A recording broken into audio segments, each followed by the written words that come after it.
नमस्कार, अनादि टीवी में आपका स्वागत है और मैं हूं आपके साथ कपिल मिश्रा। आपका शहर आपकी खबर में आपका स्वागत है।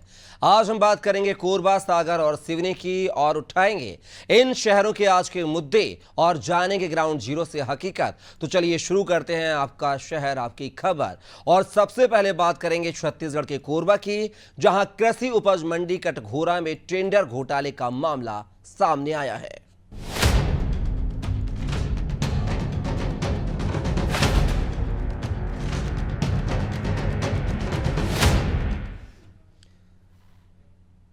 जी हां, 1000-2000 का नहीं बल्कि करोड़ों का घोटाला सामने आया है। कोरबा की कृषि उपज मंडी कटघोरा में 5 करोड़ रुपए के टेंडर में घोटाले का मामला सामने आया है।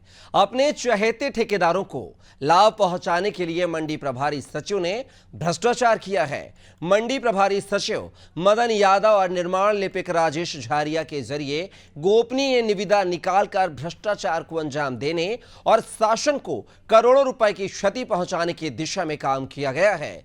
मामले में अन्य ठेकेदारों ने आपत्ति ली है और टेंडर को निरस्त करने के साथ ही मंडी प्रभारी सचिव और निर्माण लिपिक पर कार्रवाई की मांग की है। मामले में कांग्रेस पार्टी के शहर अध्यक्ष राजू लखनपाल ने कहा है कि मांगे पूरी नहीं होने पर मंडी का घेराव किया जाएगा।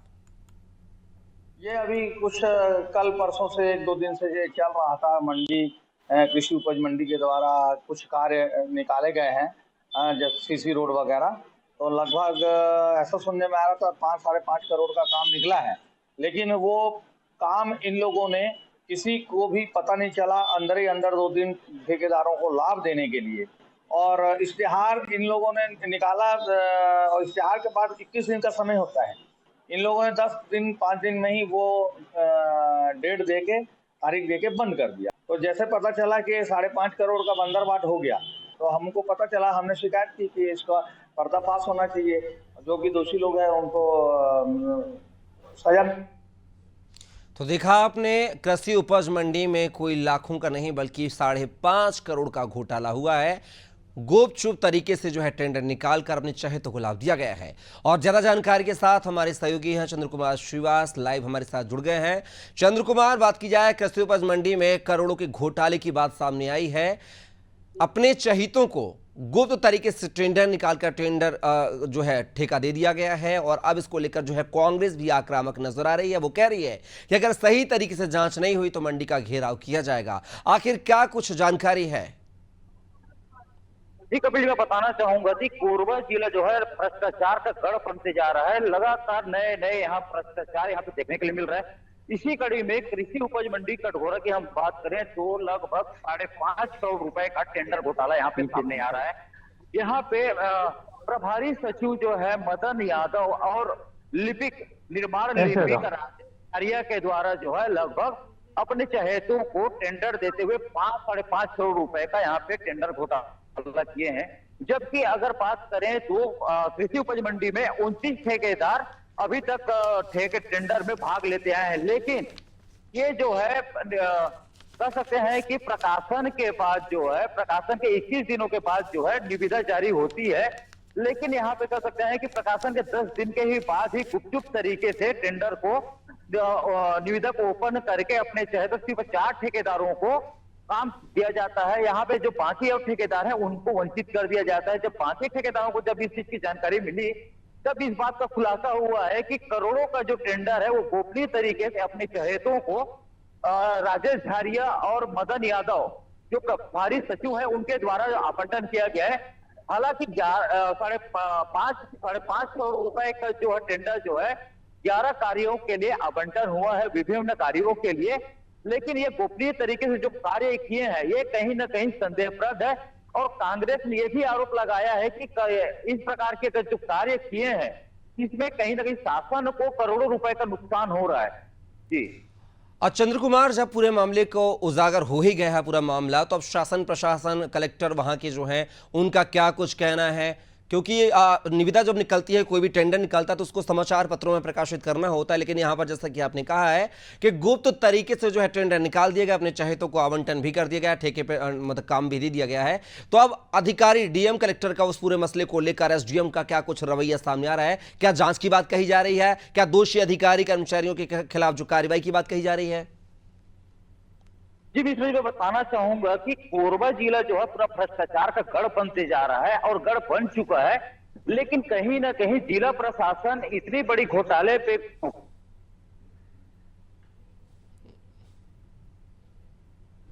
की बात करें तो अभी तक ऐसे और भी बड़े बड़े घोटाला हो चुके हैं जिसमें अभी भी जांच पूरी नहीं हो पाई है। तो हमें यह नहीं लगता है कि यह भी जांच अभी तक पूरी हो पाएगी। हालांकि यह भी कहना है कि जो निविदा की जो छायाप्रति जो छपवाई गई थी पेपरों में, वो एक ऐसे पेपर में छपवाई गई थी जिसकी कोई प्रतियां कोरबा शहर में नहीं बढ़ती है। और जिला प्रशासन की बात करें तो जिला प्रशासन अभी तक इस मामले में किसी प्रकार का कोई टिप्पणी, कोई संज्ञान में अभी तक लेने की जानकारी अभी तक नहीं मिल पाई है।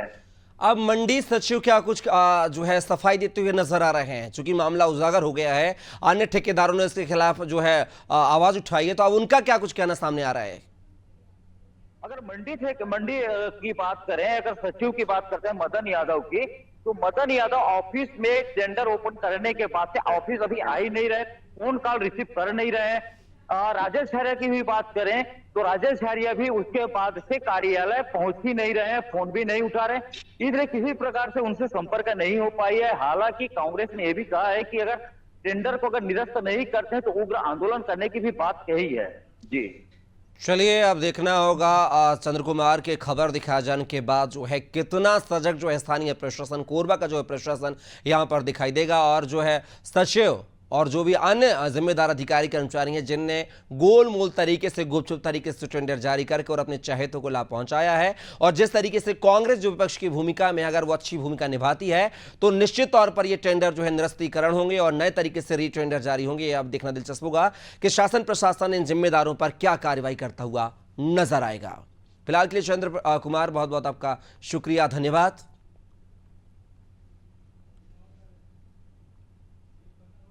तो देख सकते हैं कि कोरबा के कटघोरा कृषि उपज मंडी का यह कारनामा है, जहां पर सचिव और लिपिक ने मिलकर जो है गुपचुप तरीके से टेंडर जारी कर दिए और अपने चहीतों को लाभ पहुंचाने के लिए यह सब किया गया है। लेकिन अब जो अन्य ठेकेदार हैं वो लामबंद हो गए हैं, कांग्रेस भी लामबंद हो गई है और कह रही है कि जो टेंडर प्रक्रिया है इसको निरस्त कराया जाए और रीटेंडर जारी किए जाए।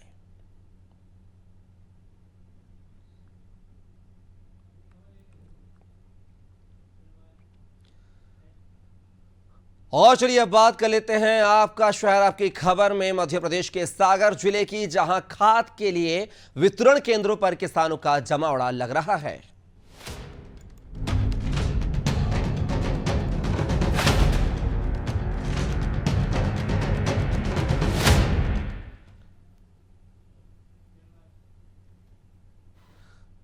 जी हां, खाद की बुआई।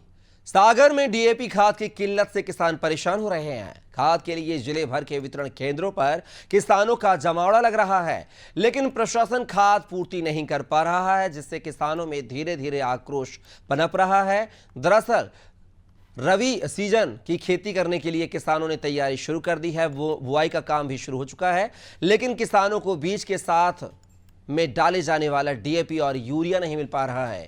खाद वितरण केंद्रों पर किसानों की लंबी लंबी लाइनें लगी हैं। 6-6 घंटे इंतजार करने के बाद किसान मायूस होकर घर लौट रहे हैं। बता दें कि जिले में करीब 3 लाख किसान हैं जिन्हें इस बार 38,000 टन डीएपी की जरूरत है, लेकिन अभी तक सागर जिले के लिए महज 6,000 टन डीएपी ही उपलब्ध हो पाया है। पता नहीं कितनी खेती है आपकी? खेती हमारे पिताजी के नाम है 5 एकड़। कितने खाद की जरूरत है? हमें साहब 4 बोरी यूरिया और 6 बोरी डीएपी। डीएपी खत्म, कल मिल रहा था, आज खत्म। तो ये नए प्रकार का जो खाद आया है उस पर कितना भरोसा आप लोगों को? उस पर भरोसा नहीं है, अभी डाला नहीं। अब कौन झंझट पर स्प्रे लगाओ डालो, इतना टाइम थोड़ी है किसान। कब से लगे यहाँ लाइन पे? सुबह 8 बजे आ गए थे और अभी तक लाइन में ना आजू बाजू से सब जगह से खाद बिक रहा हो, लेकिन हमारे लाइन में लगे तो आज यहाँ खड़े होते ही खड़े खाते नहीं मिले। 1800 बोरी आओ तो सब पट गए। तो आपको लग रहा हो कि मिल पे कि नहीं मिल पे? नहीं मिल पानी है। अभी हम गए गुरुग्राम से 200 बोरी और बच्चों है, जितना लोगों को हो जाए। लाइन हजारों की तादाद में खड़े। तो देखा आपने, सागर जिले की ये तस्वीरें हैं जहां पर किसान हलाकान हैं और खाद की जो बोरी है, डीएपी जो खाद है, वो उनको नहीं मिल पा रहा है। ज़रूरत 38,000 टन की है, लेकिन उपलब्धता जो है 6,000 टन की है। ऐसे में अब देखना होगा कि शासन प्रशासन कैसे किसानों की जो है पूर्ति कर पाएगा। तो आप देख सकते हैं कि जो किसान अन्नदाता कहलाता है, जिनकी वजह से देश की जो आर्थिक स्थिति मजबूत होती है, और उनकी कृषि के लिए रबी सीजन की जो चलते बोनी का काम शुरू हो चुका है, बुआई शुरू हो चुकी है, और अब किसानों को जो है यूरिया खाद की आवश्यकता है, डीएपी की आवश्यकता है। लेकिन किसान जो है देर रात्रि से लाइन में लगकर, कतार में लगकर जो है, देख सकते हैं आप तस्वीरें, भीड़ किसानों की यहाँ पर देर रात्रि से लाइन में लग जाते हैं किसान।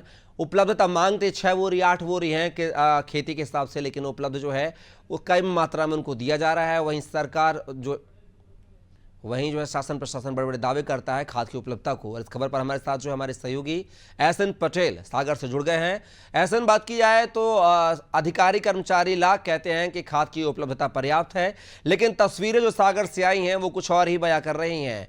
किसान जो है डीएपी के लिए परेशान है, देर रात्रि से लाइन में लग जाता है, लेकिन किसानों को खाद नहीं मिल पा रहा है। खाद की किल्लत है सागर में। आखिर क्या कुछ रवैया नजर आया वहां पर अधिकारी कर्मचारियों का, और किसानों की क्या कुछ समस्याएं निकल के सामने आई?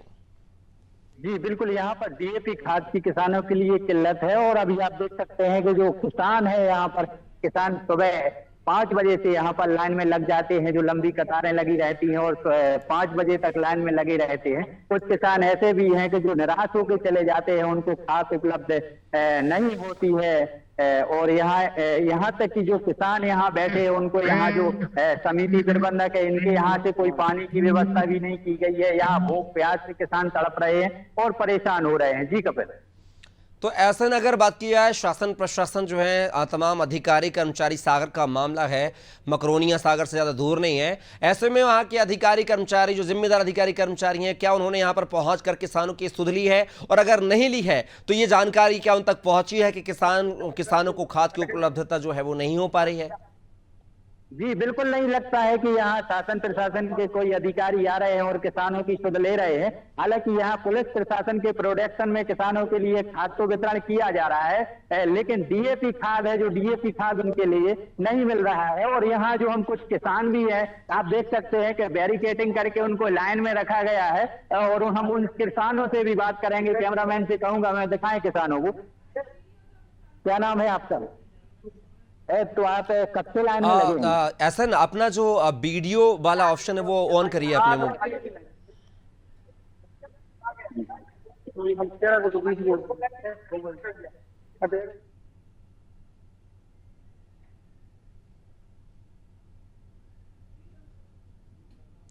तो आप देख सकते हैं ये सागर की तस्वीरें हैं जहां पर डीएपी के लिए किसानों का जमावड़ा लगा हुआ है।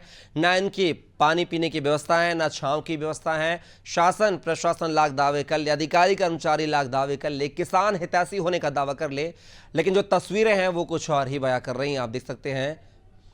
तो ऐसे वहां पर जो किसान मौजूद हैं, उनका क्या कुछ कहना है इस पूरे मसले को लेकर? जी हम बिल्कुल बात करेंगे किसानों से, कैमरामैन से कहेंगे दिखाएं किसानों को। ये हमारे साथ किसान है। क्या नाम है आपका? क्या नाम है दादा आपका? नाम। तो आप कब से लाइन में लगे हैं? आपको कितनी खाद की आवश्यकता है? तो खाद मिल रहा है क्या? तो कितने घंटे से आप लाइन में लगे हैं? तो यहाँ देख सकते हैं कपिल के 8 बजे से यहाँ किसान लाइन में लगे हैं, जो लंबी कतारों में लगे हैं। और कुछ किसान भी हैं, हम इनसे भी बात करेंगे। क्या नाम है दादा? तो आपको कितना खाद चाहिए? तो मिल गया खाद? नहीं मिला, कल भी लगे व्यवस्था है ना कुछ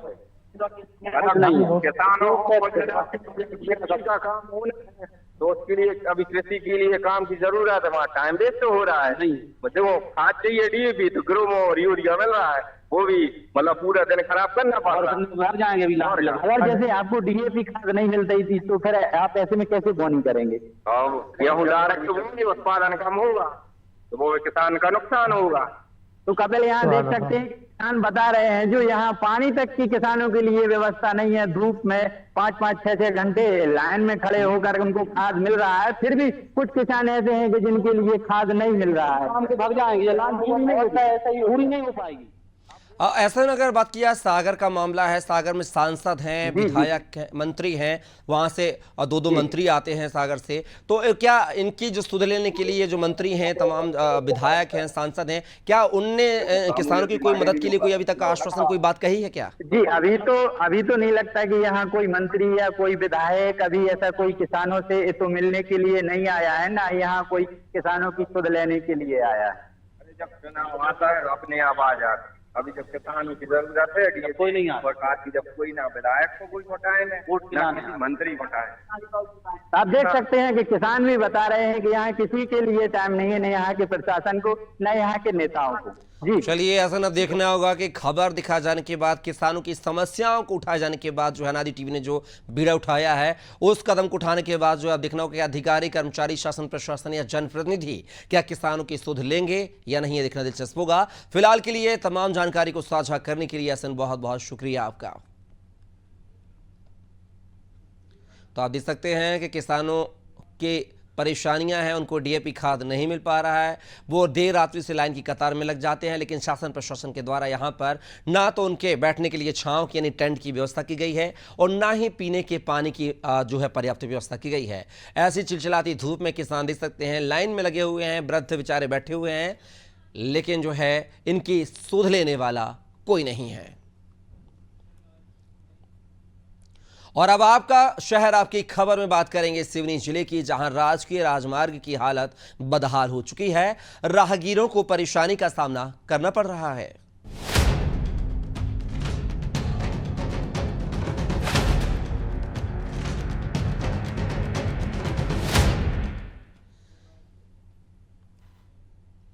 जी हां, हाईवे का ये हाल।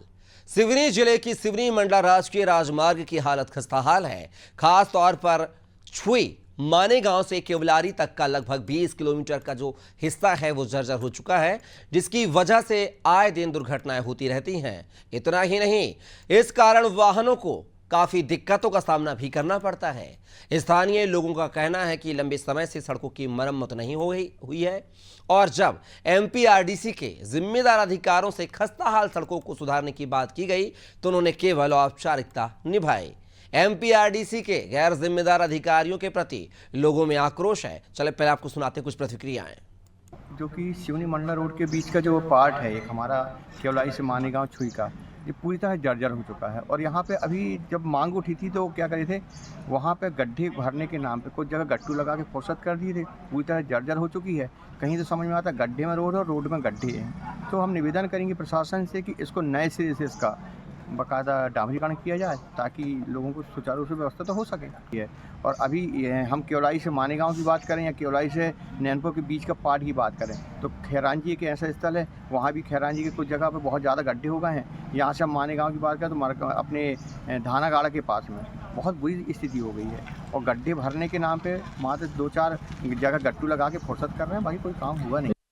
सिवनी मंडला रोड में यहाँ से मानेगांव तक के बहुत अति गड्ढे हो चुके हैं। रोडों में चलना मुश्किल हो रहा है। 4 व्हीलर हो, चाहे बड़ी गाड़ियां हो, चाहे छोटी गाड़ियां हो, अधिकतम मैं देख रहा हूं कि हर दिन कोई ना कोई एक्सीडेंट हो रहा है, जान मान का घटनाएं हो रही हैं। किसी तरीके से कोई रिपेयर नहीं हो रहा है, कभी वहां पर गड्ढों को भरा नहीं जा रहा है। और हमारी सरकार से यही मांग है कि वो जल्दी से जल्दी सिवनी से मंडला रोड के बीच में मानेगांव से केवलारी नैनपुर तक के इसको फिर से डामरीकरण करें। तो देखा आपने किस तरीके से जो प्रमुख इंसानों की जो बात करते हैं कि आवागमन के लिए जो रास्ता होता है वही यहाँ पर जर्जर है और ये रास्ता जो है आए दिन घटनाओं को अंजाम देता है। तमाम जानकारी के साथ जो है हमारे सहयोगी आदिल खान हमारे साथ जुड़ गए हैं लाइव। आदिल, बात की जाए तो सिवनी मालवा का जो रोड है, यूं तो ये राष्ट्रीय राजमार्ग है, लेकिन फिर भी यह रोड जो है अपने बदहाली के आंसू बहा रहा है। आखिर क्या कुछ जिम्मेदार अधिकारियों का रवैया है? National highway authority of India के अंडर में भी ये रोड आता है, उसके बाद भी अधिकारी कर्मचारी जो है इस ओर ध्यान नहीं दे रहे हैं। आखिर क्या कुछ बातचीत आपकी हुई अधिकारी कर्मचारियों से? देखिए, सिवनी मंडला राजकीय राजमार्ग है, स्टेट हाईवे है ये। इसका लगभग 20 किलोमीटर का जो हिस्सा है सिवनी जिले में, केवलारी मानेगांव से लेके छुई मानेगांव से लेके केवलारी तक का, ये पूरी तरीके से जर्जर हो गया है। इस समय जो है हम खड़े हुए हैं ढानागढ़ा के पास में, और आप देख सकते हैं कि रोड की क्या स्थिति है। कैमरामैन से कहूंगा कि रोड के गड्ढों को दिखाएं, रोड को दिखाएं। देखिए, जरा सी बारिश होने के बाद जो है यहाँ पे पानी भर गया है गड्ढों में, और गड्ढे भरने के नाम पे ये औपचारिकता की गई है। इसको दिखाएं, ये गट्टू भर के जो है, जो जानलेवा गड्ढे हैं, ज्यादा गहरे गड्ढे हैं, उनको भरने की जो औपचारिकता की गई है, और फिर भी अभी स्थिति आप देख सकते हैं, इतनी जर्जर हो चुकी है रोड। ये डामर जो है उखड़ गया है, गिट्टी जो है निकल गई है। आदिल, इस रोड से जो है तमाम विधायक, सांसद, जिम्मेदार जनप्रतिनिधियों का, अधिकारी कर्मचारियों का आना जाना रहता होगा, फिर भी इस ओर उनका ध्यान नहीं, आखिर क्यों? पूर्व केंद्रीय मंत्री फग्गन सिंह कुलस्ते वर्तमान सांसद हैं यहाँ से। कांग्रेस के कद्दावर नेता रजनीश सिंह ठाकुर, हरवंश सिंह, स्वर्गीय हरवंश सिंह के सुपुत्र जो है यहाँ से विधायक हैं। तो ये दोनों जब भी आते जाते होंगे उनको बिल्कुल यहाँ से दिखता होगा, रोड की स्थिति से ये वाकिफ है। लेकिन इनकी संवेदनहीनता आप देखिए, या आप देख सकते हैं, और इनकी एमपीआरडीसी के जो गैर जिम्मेदार अधिकारी हैं वो किस तरीके से औपचारिकताएं निभाते हैं, आप उसकी बानगी यहाँ पे देख सकते हैं। क्या आदिल आपकी NHAI से राहगीरों से, हाँ, राहगीरों से बात कीजिए। नेशनल हाईवे नहीं है ये, स्टेट हाईवे है। राहगीरों से बात करते किस तरह की परेशानी का सामना करना पड़ता है? डेली केवलारी से चौगड्डा तक जाते हैं। यहाँ पर ये अभी तो पानी कम हो गया, जब पानी ज्यादा गिरता है तो यहाँ ये स्थिति होती है कि यहाँ चले कहाँ से। कई बार पटरियों से जाना पड़ता है, गाड़ी फिसलती है, ये सब घटनाएं होती हैं। और अभी बीच में एक्सीडेंट हुआ था, इधर एक टू व्हीलर घुस गई थी अंदर, और एक पिकअप भी अंदर चली गई थी इधर। ये जो रोड है, कितना लंबा हिस्सा जो है इसका, जो है क्षतिग्रस्त, लगभग 20 किलोमीटर का हिस्सा जो है। केवलारी से बताते हैं मानेगांव ये छुई तक कितना है, ये मतलब लगभग 20 किलोमीटर, 22 किलोमीटर।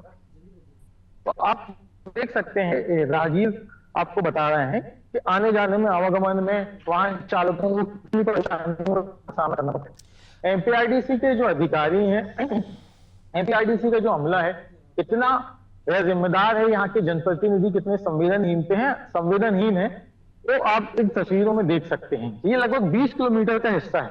थोड़ी सी बारिश में ये गड्ढों की क्या स्थिति है आप देख सकते हैं, और गड्ढे भरने के नाम पे जो विभाग है, विभागीय अधिकारियों ने क्या औपचारिकताएं निभाए हैं आप देख सकते हैं। ये तस्वीरें एमपीआरडीसी के अधिकारियों से क्या आश्वासन मिला है आदिल? एमपीआरडीसी के अधिकारियों से जब आपने बात की है तो क्या आश्वासन मिला है?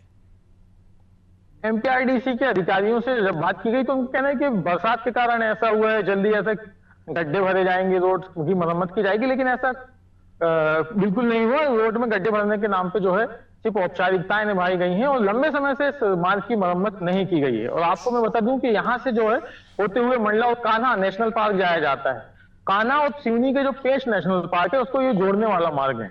चलिए आदिल, बिल्कुल देखना होगा कि अब खबर दिखा जाने के बाद अनादि टीवी ने अपनी मुहिम जो है चला दिया, छेड़ दी है, अपना काम तो कर दिया, लेकिन देखना होगा कि गैर जिम्मेदार अधिकारी जो अपना काम वो कितना अच्छे तरीके से कर पाएंगे, ये देखना दिलचस्प होगा। फिलहाल के लिए तमाम जानकारी को साझा करने के लिए बहुत बहुत शुक्रिया आपका आदिल। तो देख सकते हैं सड़कें जो है बदहाल हैं, आंसू बहा रही हैं, लेकिन जो जिम्मेदार अधिकारी हैं वो चैन की नींद लेते हुए एसी में बैठे हुए नजर आ रहे हैं। राहगीरों का निकलना यहां से दूभर हो गया है। फिलहाल के लिए खबरों में बस इतना ही। आप बने रहिए अनादि टीवी के साथ। नमस्कार।